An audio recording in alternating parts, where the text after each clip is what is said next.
दानियेल 2 और 7 की भविष्यवाणियां देखकर मुझे बहुत हैरानी हुई। मैंने दृढ़ता से विश्वास किया था कि हम केवल विश्वास के द्वारा ही उद्धार पा सकते हैं और यह कि मसीह का दूसरा आगमन ही न्याय का दिन होगा। लेकिन दानियेल 2 और 7 की भविष्यवाणी का अध्ययन करने के बाद मैंने महसूस किया कि जिन शिक्षाओं का मैं पालन करती थी वे मसीह विरोधी द्वारा हमें दिए गए मनुष्यों के नियमों के अलावा और कुछ नहीं थीं। मैं अंदर तक गुस्से से भर गई। मेरा विश्वास के प्रति दृष्टिकोण पूरी तरह से बदल गया। उस समय मेरे लिए सबसे महत्वपूर्ण बात यह जानना था कि मसीह के दूसरे आगमन को कैसे पहचाना जाए। जितनी बार वहां कोई अध्ययन करने के लिए होता, मैं चर्च जाती और बाइबल की प्रत्येक आयत की सावधानी पूर्वक जांच करती थी और बहुत से प्रश्न पूछती थी। मेरे लिए उन झूठी शिक्षाओं, स्थिर विचारों को फेंकना बहुत कठिन था जो मेरे मन में थे। बाद में जब मैंने राजा दाऊद और अंजीर के पेड़ की भविष्यवाणी का अध्ययन किया, तब पिता और माता ने मुझ पर दया की और यह महसूस करने के लिए मेरा मन खोला कि मसीह आन सांग होंग वास्तव में हमारे परमेश्वर, हमारे पिता हैं जो अंतिम दिनों में शरीर में प्रकट हुए। कोई भी व्यक्ति बाइबल की भविष्यवाणियों के अनुसार अपने जन्म या अपनी मृत्यु की योजना नहीं बना सकता।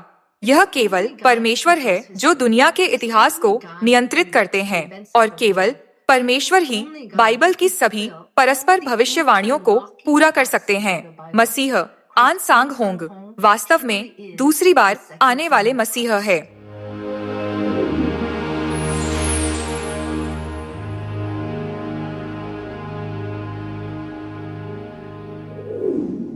बिना किसी संदेह के यह जानने के बाद कि मसीह आन सांग होंग हमारे परमेश्वर और दूसरी बार आने वाले मसीह है, मैंने सत्य की पुस्तकें पढ़ना शुरू किया। मैं हर उस वचन को जानना चाहती थी जो हमारे पिता हमें देने के लिए आए थे। बाइबल के वे वचन जो पहले मेरे लिए मायने नहीं रखते थे, अब स्पष्ट रूप से अनंत जीवन का मार्ग दिखाते हैं। मैं उन लोगों की बहुत आभारी हूँ जिन्होंने मेरे साथ इतना धैर्यपूर्वक अध्ययन किया ताकि मैं सत्य को जान सकूं और अब मैं दूसरों को भी वही प्रेम और दया देना चाहती हूँ। मैं पहले कभी बाइबल शिक्षक नहीं बनना चाहती थी, लेकिन अब मैं बनना चाहती हूँ। इसलिए मैंने बुद्धि के लिए प्रार्थना की और लगन से अध्ययन करना शुरू किया।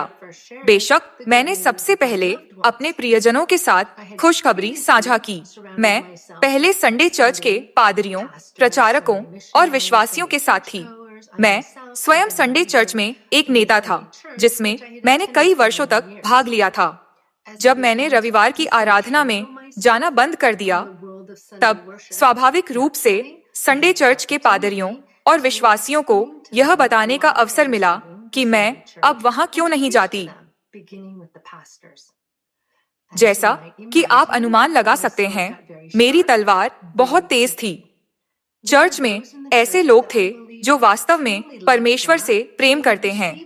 उन्होंने पूरे मन से सत्य को ग्रहण किया। चर्च ऑफ गॉड में आने के बाद मैं उस प्रेम और आनंद को भरपूर महसूस कर रही हूँ जो मैंने पहले कभी महसूस नहीं किया था।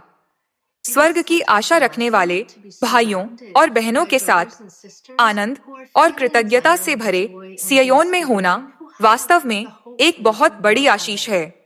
मैं ईमानदारी से पिता और माता को उनके आने के लिए धन्यवाद देना चाहती हूँ, जिन्होंने हमें अंधेरे से बाहर निकाला और हमारी आंखों को देखने और हमारे कानों को इन अनमोल वचनों को सुनने की अनुमति दी जो अनंत जीवन की ओर ले जाते हैं। पिता और माता, आप हमारे सब कुछ हैं।